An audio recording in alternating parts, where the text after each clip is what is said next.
नमा समय साराय स्वानुभूत्या चकासते चित्स्वभावाय भावाय सर्वभावान्तरक्षिते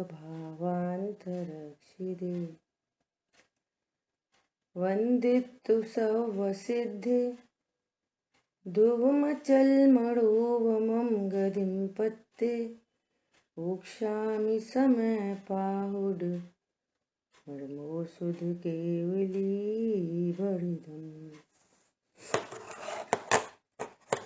समय सार जी ग्रंथाधिराज पुण्य पाप अधिकार पर अपनी चर्चा चल रही है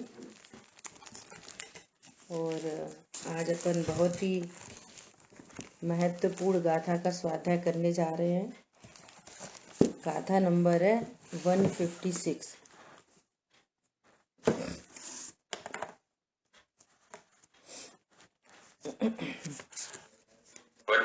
का भावार्थ रह गया था।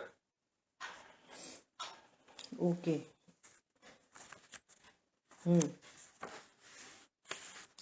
बराबर है। 154 का भावार्थ पर अपने को चर्चा करनी थी। इसमें क्या कहना चाह रहे हैं, देखो भावार्थ में बात और स्पष्ट होगी। देखो क्या कह रहे हैं, पुण्य पाप अधिकार चल रहा है। आचार्य भगवान कह रहे हैं पुण्य पाप दोनों कर्म है, वीतरागता धर्म है। पुण्य पाप के आश्रय से बंध होता है, बंध के आश्रय से कोई जीव सुखी नहीं होता है ना। तो अभी यहाँ पे कह रहे हैं कि वे सुखी तो होना चाहते हैं, मुक्ति तो जानते, मुक्ति को तो चाहते हैं, लेकिन मुक्त स्वरूप को नहीं जानते। उस मुक्ति का हेतु क्या है, उस हेतु को नहीं जानते। सुखी तो होना चाहते हैं, लेकिन सुख स्वरूप भगवान आत्मा को नहीं जानते और अज्ञान से शुभ भावों को ही जो बंध के हेतु हैं उन्हीं को इच्छते हैं, उन्हीं को चाहते हैं। देखो जो बंध के हेतु हैं उनको मुक्ति का हेतु समझ रहे हैं। समझ आ गई बात? ऐसी बात यहाँ पर कह रहे हैं। कितने ही अज्ञानी जन दीक्षा लेते समय सामायिक की प्रतिज्ञा लेते हैं। अब ये बात चल रही है ऊपर से, दीक्षा लेते समय। तो ऐसा बिल्कुल ज्ञान नहीं करना कि उनकी बात चल रही है, हमारी नहीं। जैसे घरों में क्या नीति होती है, घरों में कि समझाना तो बहू को है, समझाना तो बहू को है और बेटी को बोलते हैं। समझ आ गई बात? समझाना किसको है? बहू को। और बोलेंगे बेटी से तुमने ये काम सही से नहीं करा, देखो ये काम ऐसे किया जाता है। तो बहू सुनती है तो समझ जाती है। ऐसे बात तो कर रहे हैं दीक्षा लेते समय उन मुनिराजों की, परंतु समझा किसको रहे हैं? हमको। क्यों समझा रहे हैं हमको? कि ये बता रहे हैं कि इतने उत्कृष्ट शुभ, तुम्हारे पास तो ऐसे शुभ भाव है नहीं, इतने उत्कृष्ट शुभ भाव होने पर भी मुक्त स्वरूप को नहीं जानने से मुक्ति नहीं होती। तुम्हारे तो थोड़े से चुटुर पुटुर के शुभ भाव हैं, तुम कहाँ इनसे मुक्ति का उपाय समझ रहे हो? समझाना हमको है और दृष्टांत ले रहे उनका। ठीक है, ये समझना। नहीं बहुत लोग क्या करते, अच्छा ये मुनिराज की बात चल रही है तो वहीं पे ढक्कन बंद हो, हमारी थोड़ी बात चल रही है। हाईएस्ट का एग्जाम्पल देके आपको बता रहे हैं। क्या बोल रहे हैं कितने ही अज्ञानी जन दीक्षा लेते समय सामायिक की प्रतिज्ञा लेते हैं, परंतु सूक्ष्म ऐसे आत्म स्वभाव की श्रद्धा, लक्ष्य तथा अनुभव न कर सकने से स्थूल लक्ष्य वाले वे जीव स्थूल संक्लेश परिणामों को छोड़कर ऐसे ही स्थूल विशुद्ध परिणामों में राचते हैं। क्या कह रहे हैं? कुछ स्थूल मोटे मोटे पाप परिणाम छोड़ दिए, है ना, अशुभ भाव छोड़ दिए और स्थूल शुभ परिणामों में राचते हैं। बोलो, राचते हैं। हरी बात समझ में? उनके ज्ञान में, उनके श्रद्धान में, उनके अनुभवन में आत्म स्वभाव तो है ही नहीं। सूक्ष्म आत्मा को यहाँ पे कह रहे हैं सूक्ष्म, और शुभ शुभ परिणाम को कह रहे हैं स्थूल। शुभ शुभ परिणाम क्या है? स्थूल, सीधे सीधे जानने में आते हैं, लेकिन वो आत्म स्वभाव सूक्ष्म है। उस सूक्ष्म आत्म स्वभाव को जानने के लिए नपुंसक हैं। पीछे बोला था, समस्त कर्म कांड को इतना पुरुषार्थ नहीं प्रकट हो रहा कि समस्त कर्म कांड को उखाड़ के फेंक दें।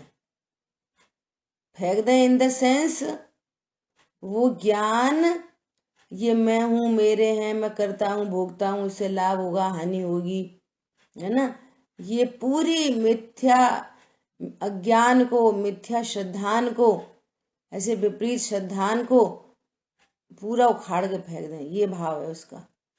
करना धरना कुछ नहीं है। समझ आई बात? थोड़े वैसी भाषा है, थोड़े पुरुषार्थ की भाषा है, और उसमें ही राचते हैं। कैसे राचते हैं? जैसे मान लिया कल पेपर है, कल किसी बच्चे का पेपर है, मेन पेपर है, और क्रिकेट मैच चल रहा है, और उसको क्रिकेट मैच सुहाता है। अब चल तो रहा है कल तो पेपर है, और मम्मी कह रही है पढ़ाई करो पढ़ाई करो, तो पढ़ने तो बैठा है, वो पढ़ने तो बैठा है, परंतु राचता कहां पर है? क्रिकेट में। एक जरा सी साउंड तेज हुई, क्या हो गया क्या हो गया क्या हो गया, अच्छा चौवा पड़ा, अच्छा, फिर बैठ गया पढ़ने। फिर तेज आवाज साउंड आई, क्या हुआ क्या हुआ, अरे विकेट हो गया। कहां पे राचता है वो? क्रिकेट में ही राच रहा, ये राचने का अर्थ है। बहुत एग्जाम्पल दिए जा सकते। लड़की है, सगाई हो गई, रह रही है यहाँ घर में, लेकिन राचती कहां पर है? ससुराल में। मेरा पति, मेरा ससुराल, मेरा घर, मेरा कमरा, मेरी अलमारी। समझ आ रही बात? ये राचना। तो ये सूक्ष्म आत्म स्वभाव का ज्ञान, श्रद्धान, अनुभवन नहीं है, और एकांत रूप से शुभ परिणामों में राचते हैं, ऐसा कह रहे हैं। और शुभ परिणामों में राचने से क्या हो रहा है? प्रति समय अनंत कर्मों का बंध हो रहा है, अनंत कर्मों का बंध।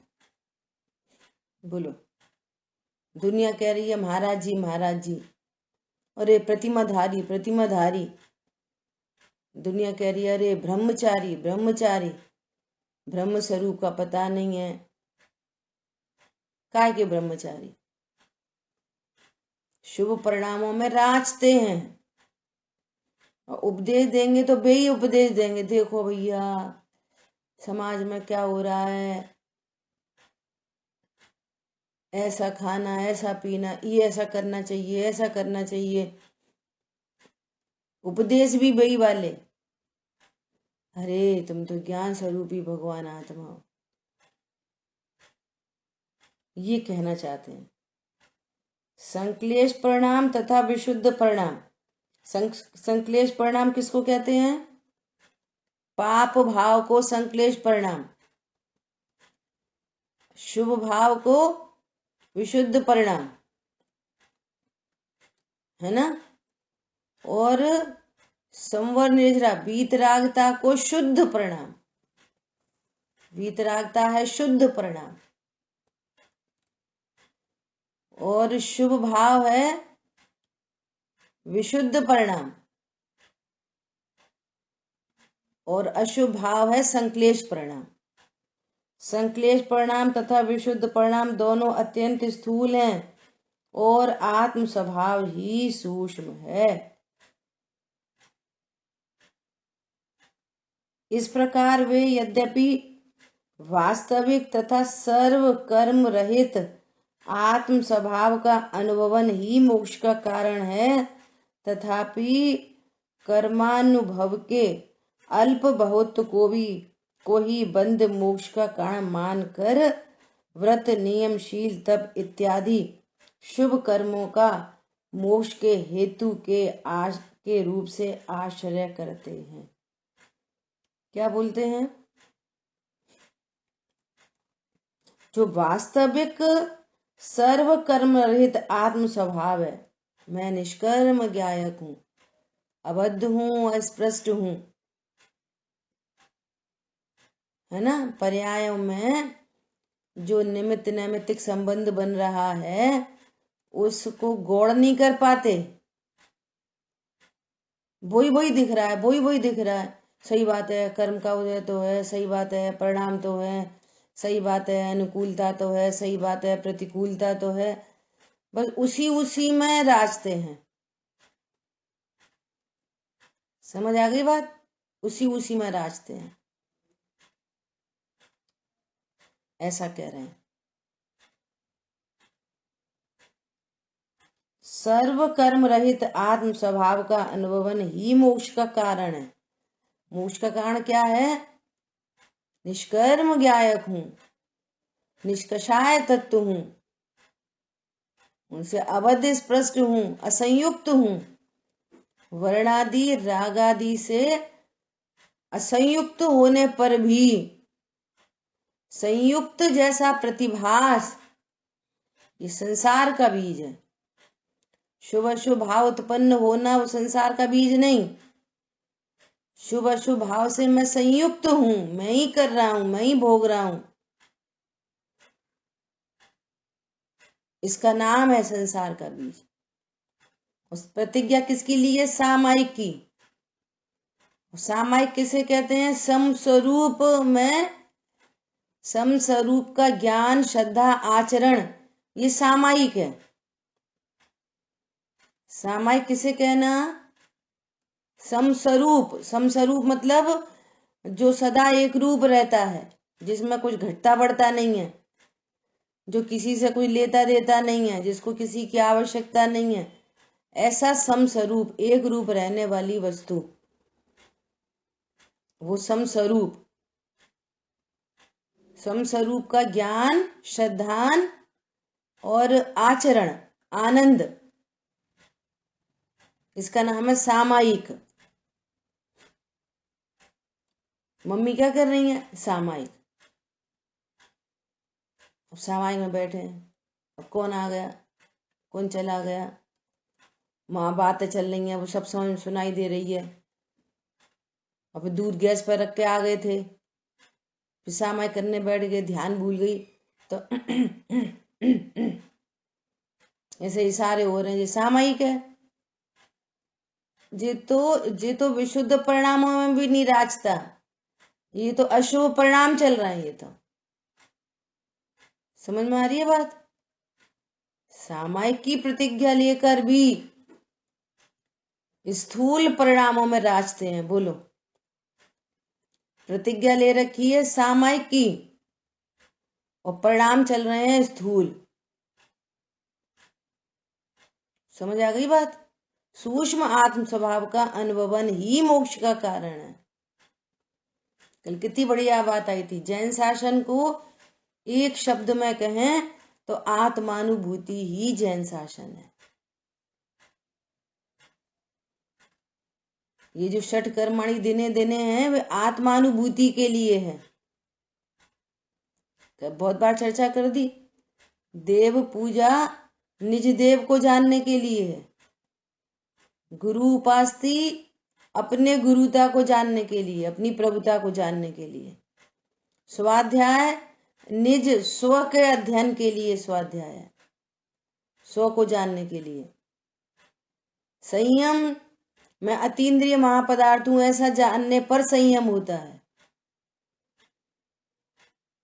अपनी द्रव्य गुण पर्याय की सीमा को जानने पर संयम होता है, अन्यथा संयम नहीं होता। तप जब स्वरूप जान लिया मैं परिपूर्ण हूं और पर से कुछ लेता देता नहीं, तो इच्छाओं का निरोध हो गया, पर के प्रति इच्छा का निरोध हो गया, सो तप है। और दान, दान ज्ञान मैं ज्ञायक हूं ऐसा जाने तो रत्नत्रय की निधियां बरसती हैं। तुम समय का दान दो तो ज्ञायक तुम्हें रत्नत्रय का दान देंगे। समझ आ रही है बात? ये है षटकर्माणि दिने दिने। छह आवश्यक के लिए कोई करता है तो व्यवहाराभासी मिथ्या दृष्टि है। क्या बोला? बोलो, कौन बोलेगा? यदि छह आवश्यक के लिए किए जाएं तो व्यवहाराभासी मिथ्या दृष्टि है। और छह आवश्यक परमार्थ के लिए किए जाएं, ज्ञान स्वरूपी भगवान आत्मा के लिए किए जाएं, तो प्रेरे जो परमार्थ ने सो व्यवहार संबंध। समझ आ रही है बात? वो सही, वो पूर्वचर सही व्यवहार है जो निश्चय के लिए किया जाता है। आ रही है बात समझ में? ऐसा जैसे कितने सारे भजन लिखे हैं ना, चैतन्य गुफा में मुनिवर बसते। मुनिराज कहाँ रहते हैं? कहते हैं वन में रहते हैं, दिखते जंगल में हैं, रहते अपने में। समझ में आ रही बात? सतत सामायिक मुनिराज कौन होते हैं? सामायिक की प्रतिज्ञा लेकर सतत सामायिक में रहते हैं, दिखते जंगल में हैं, रहते अपने में हैं। ये है सामायिक। सूक्ष्म आत्म स्वभाव का ज्ञान, श्रद्धान और अनुचरण चलता है, जिसके बल पर क्षण क्षण आनंद को भोगते हैं। ये है सामायिक। क्षण क्षण आनंद को भोगते हैं। कितने भजन बने हैं ऐसे वाले। मुनिराज कैसे हैं? वनवासी व्यवहार कहत हैं, तो व्यवहार से कहते हैं कैसे? निज में निवसन हारी रे, निज में ही रहते हैं। सतत सामायिकी जिनको चलती है, ये हैं मोक्ष के अधिकारी। क्या बोला? ये हैं मोक्ष के अधिकारी। और जो जंगल में रहते हैं और अपने को जंगल में रहने वाला जानते हैं, तो क्या हो गया? ये उनको सामायिकी नहीं हो रही। जंगल में दिख रहे और जंगल में ही रह रहे, तो फिर कैसे हो गए? स्थूल लक्ष्य वाले, आत्म स्वभाव को नहीं जानते। समझ में आ रही है? और जो दिखते हैं जंगल में और रहते हैं अपने में, ये है मोक्ष के अधिकारी। समझ में आ गई नहीं आ गई बात? ऐसा देखो, एक तो है व्रत, यहाँ पे बात चल रही है व्रत, नियम, शील, तप इत्यादि शुभ कर्मों का मोक्ष के हेतु के रूप से आश्रय करते हैं। व्रत, शील, संयम को क्या समझ रहे हैं? इससे हमारे को मोक्ष होएगा।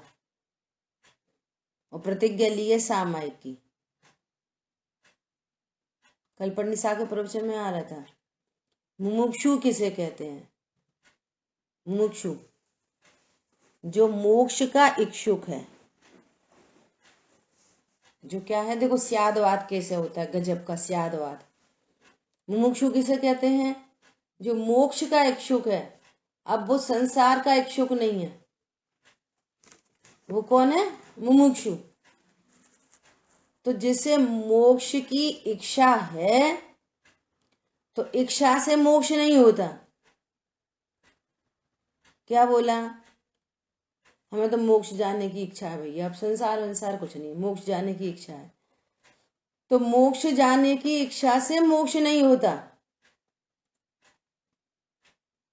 सुनना ध्यान से, मोक्ष जाने की इच्छा पात्रता है।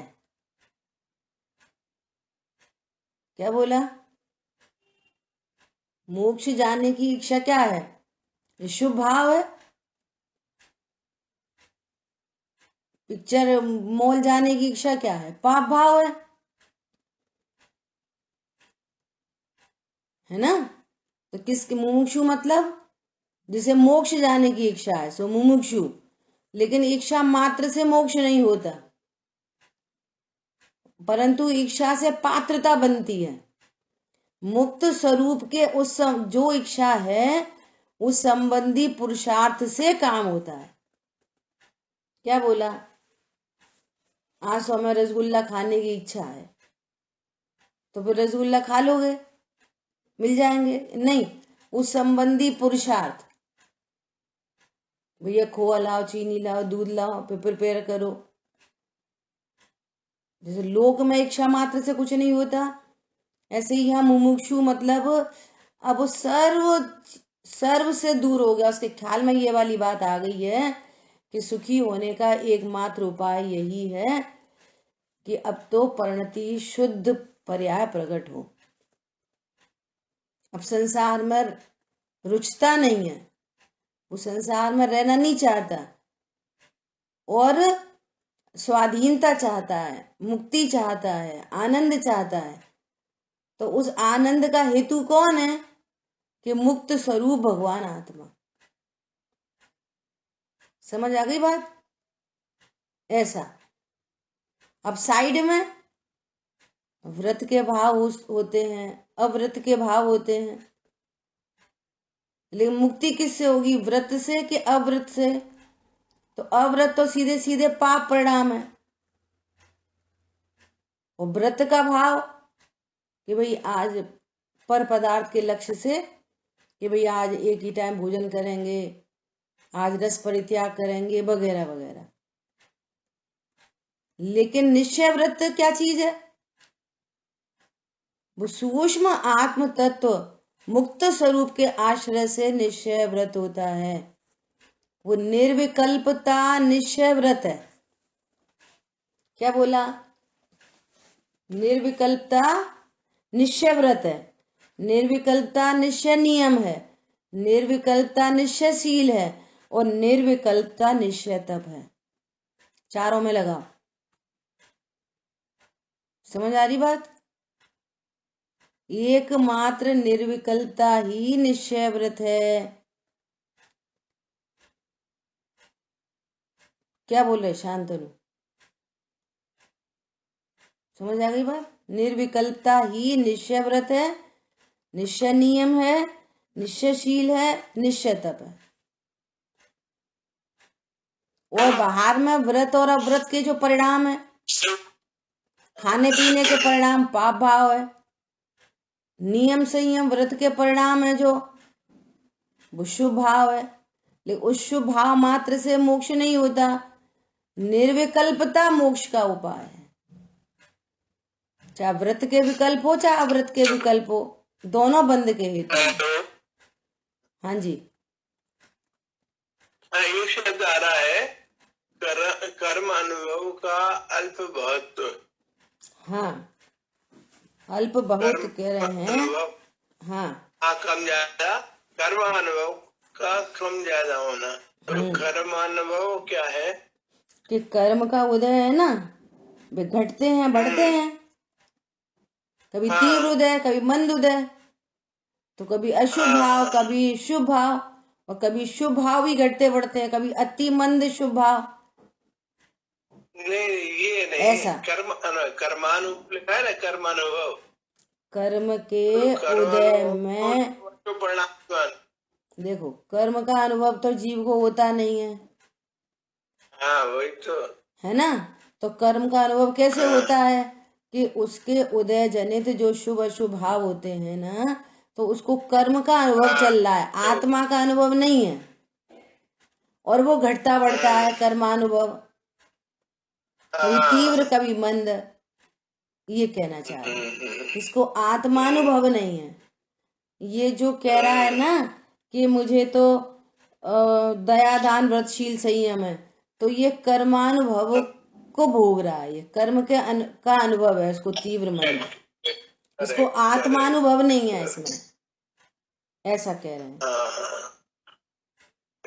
इसलिए इस प्रकार वे यद्यपि वास्तविकतया सर्व कर्म रहित आत्म स्वभाव का अनुभव नहीं करते। चर्चा हो गई ना, सर्व कर्म रहित आत्मा का अनुभव नहीं करते, मुक्त स्वरूप का अनुभव नहीं करते, अबद्ध स्पष्ट आत्मा का अनुभव नहीं करते, असंयुक्त आत्मा का अनुभव नहीं करते। फिर क्या करते हैं? कर्मानुभव के अल्प बहुत को ही बंध मोक्ष का कारण मानकर, देखो, जो तीव्र उदय आया तो पाप भाव हो गया, उसको तो बंध का हेतु मान रहे हैं, और मंद उदय आया तो शुभ भाव हो गए, उसको मोक्ष का हेतु मान रहे हैं। ऐसा तो व्रतशील संयम आदि शुभ कर्मों का मोक्ष के हेतु रूप से आश्रय करते हैं। तो निश्चय व्रत क्या है? बात ये चल रही है। निश्चय व्रत है आत्म स्वभाव के आश्रय से होने वाला आनंद। निश्चय नियम क्या है? आत्म स्वभाव के आश्रय से होने वाला आनंद। समझ में आ रही है बात? निश्चयशील क्या है?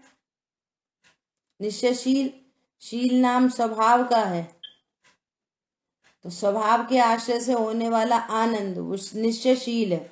और तप आत्म स्वभाव के आश्रय से इच्छाओं का निरोध हो गया और आनंद प्रकट हो गया, निश्चय तप है। अब इससे विपरीत, हमने ये छोड़ा वो छोड़ा, वो खाया कम खाया, कम ज्यादा खाया, तो ये बाह्य तप है। ये शुभ परिणाम रूप तप है, इसको तप की संज्ञा मिली है, वास्तव में ये तप नहीं है। सुनना ध्यान से, इसमें भी इच्छा है। क्या, कैसी इच्छा है? देखो, एक इच्छा तो ऐसी है कि आज समोसे खाएंगे, और एक इच्छा ऐसी है कि आज एक आसन करेंगे, तो दोनों ही इच्छा हो गई ना? नहीं आई समझ में? दोनों इच्छा हो गई ना। आज हमने कोई नियम लिया, क्या नियम लिया कि आज तो बस थाली में 2 बार में जो चीज परसी जाएगी वो ही खाएंगे, तो ये इच्छा ही हुई ना। शुभ इच्छा हो गई, एक अशुभ इच्छा हो गई, एक शुभ नियम हो गया, एक अशुभ नियम हो गया। हम तो भैया हर सैटरडे संडे घूमने जाते हैं, अशुभ नियम है भैया। हम तो हर सैटरडे संडे विधान करते हैं, पूजा करते हैं, दया करते हैं, दान करते हैं। शुभ इच्छा हो गई, शुभ नियम हो गया, लेकिन मोक्ष मार्ग तो नहीं हुआ ना उससे। पंडित साहब ऐसा बोलते हैं, अब भैया अशुद्ध भोजन तो करना ही नहीं, तो शुद्ध भोजन तो करना चाहिए ना। अरे करना नहीं चाहिए, अनाहारी स्वरूप हूं ऐसा जानना चाहिए। शुद्ध भोजन भी मैं कर सकता नहीं, तो उपदेश कैसा दिया जाता है कि अशुद्ध भोजन नहीं करना चाहिए, जिसमें जीवों का घात हो वो अशुद्ध भोजन है। अभी तो अशुद्ध भोजन की परिभाषा नहीं पता। हमने गेहूं चावल सब धो लिए, आटा वो सब धुल के मसाले तब भोजन बनाते हैं, लेकिन आपकी प्रक्रिया हिंसक है, तो वो शुद्ध सामग्री होने पर भी वो शुद्ध भोजन नहीं है। शुद्ध भोजन मतलब जिसमें अल्प आरंभ अल्प परिग्रह हो, कम से कम जीवों का घात हो, उसका नाम है शुद्ध भोजन। कम से कम ग्रद्धता हो, उसका नाम है शुद्ध भोजन। समझ में आ रही है? बहुत टेक्निकल चीज है। शुद्ध भोजन मतलब क्या? घी तो अठ पैरा है, शुद्ध है घी, लेकिन तुम्हारे परिणाम में ग्रद्धता बहुत है। समझ आ रही है बात? और ऐसी कोई जमीन में गिरा दिया, मक्खी मर गई, चींटी मर गई, कोई शुद्ध कुछ बनाने में कोई हाइजीन नहीं है, कोई जीवों के घात का सावधानी नहीं है, तो वो अशुद्ध भोजन है। वो अकेली सामग्री शुद्ध होने से द्रव्य शुद्धि, क्षेत्र शुद्धि, काल शुद्धि, भाव शुद्धि सब मिला के शुद्ध भोजन होता है। और अनाहारी स्वरूप के आश्रय पूर्वक होने वाला भोजन, और समझ में आ रहा है? और उसमें ऐसा भाव आए कि देखो है तो अनाहारी स्वरूप, एक परमाणु को भोगता नहीं, और अनाहारी स्वरूप की विराधना का कैसा फल है, कैसा फल है अनाहारी स्वरूप की विराधना का, कि ये भोजन होना पड़ रहा है, ये मजबूरी है भोजन होना। क्योंकि जो मैं हूं वहां तक तो कोई सिंगल परमाणु की आवश्यकता नहीं है, और पूर्वबद्ध कर्म का उदय इतना तीव्र है कि भूख का परिणाम उत्पन्न होता है, और फिर भोजन से इसको फुलफिलमेंट किया है, करना पड़ रहा है। होएगा तो अनाहारी स्वरूप के आश्रय से, परंतु जब तक नहीं हो पा रहा आश्रय, तब तक भोजन से उस परिणाम को शांत किया जाता है। सो अब चाय जैसा भोजन नहीं भैया, कम से कम जीवों का घात हो, तब वो शुद्ध भोजन का किया जाता है, कहा जाता है। अनाहारी भगवान आत्मा का लक्ष्य करके और फिर ऐसे भोजन का ग्रहण जिसमें कम से कम जीवों का घात हो। आ रही है बात समझ में? उसका नाम शुद्ध भोजन है। और शुद्ध आहार का भी शीघ्र अतिशीघ्र इस आहार को होने का भी भाव समाप्त हो, और मैं 18 दोषों से रहित हूं, हो जाऊं शीघ्र अतिशीघ्र, इसका नाम है कि मोक्ष को चाहते हैं। विधि चाहिए पड़ेगी ना पूरी।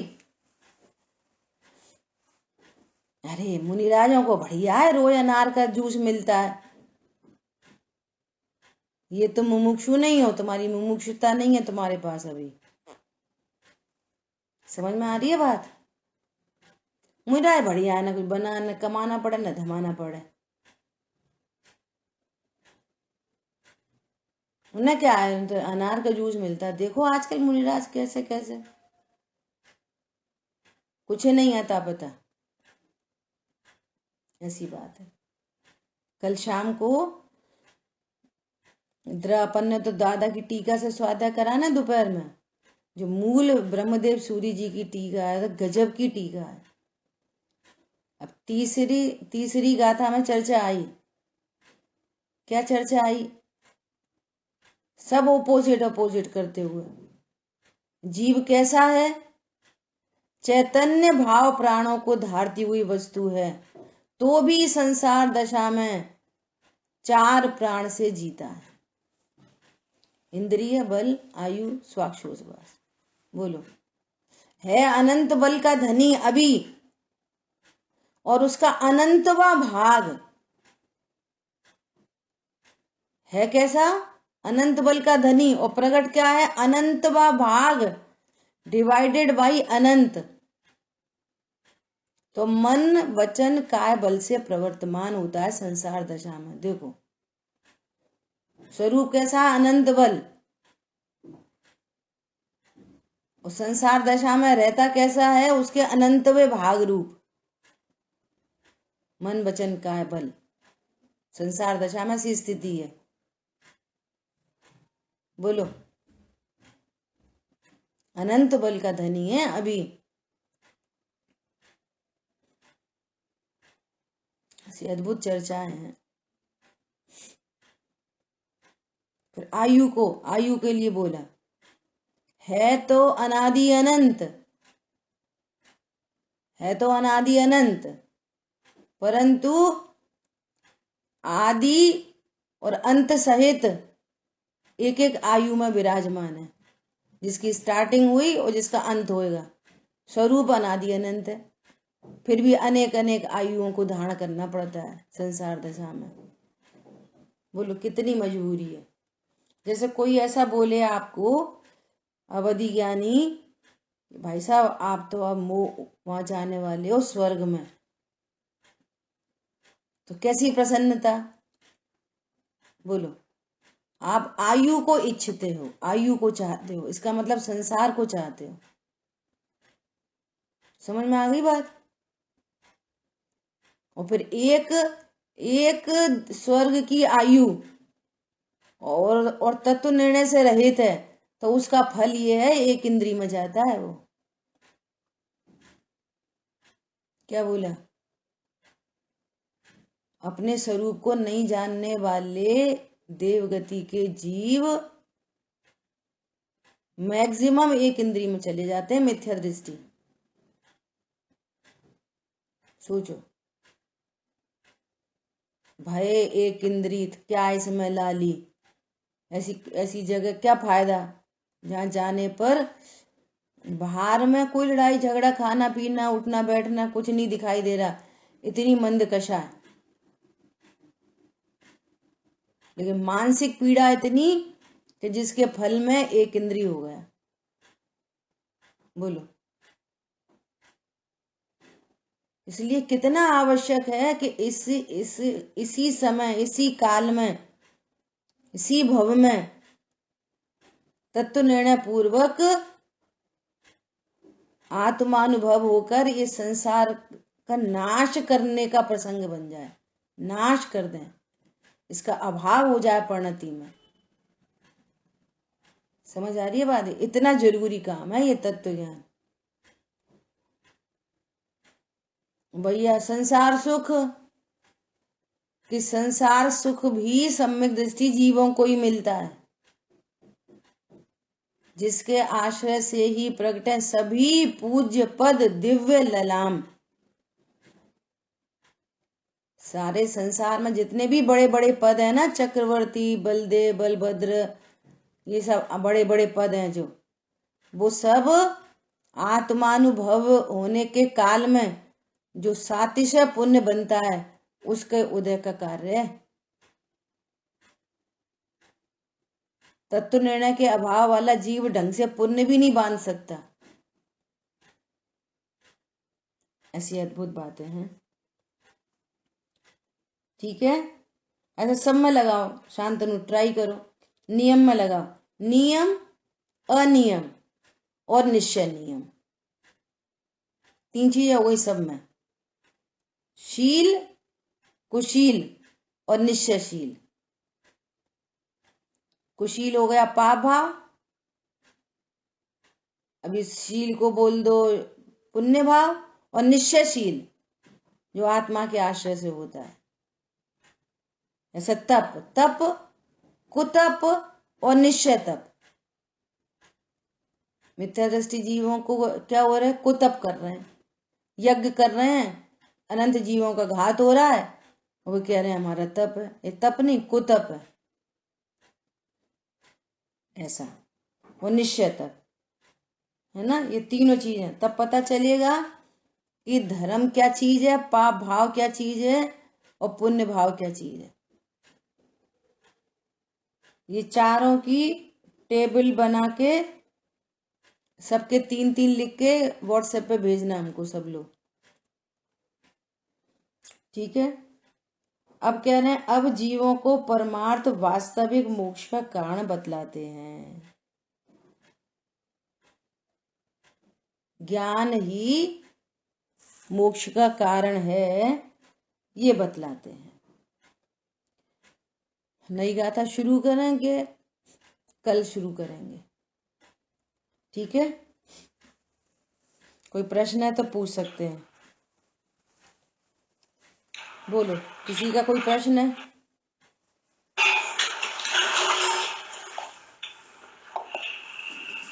पंडित साहब कहते हैं प्रश्न कौन पूछता है, जिसको समझ में आती है वो पूछता है।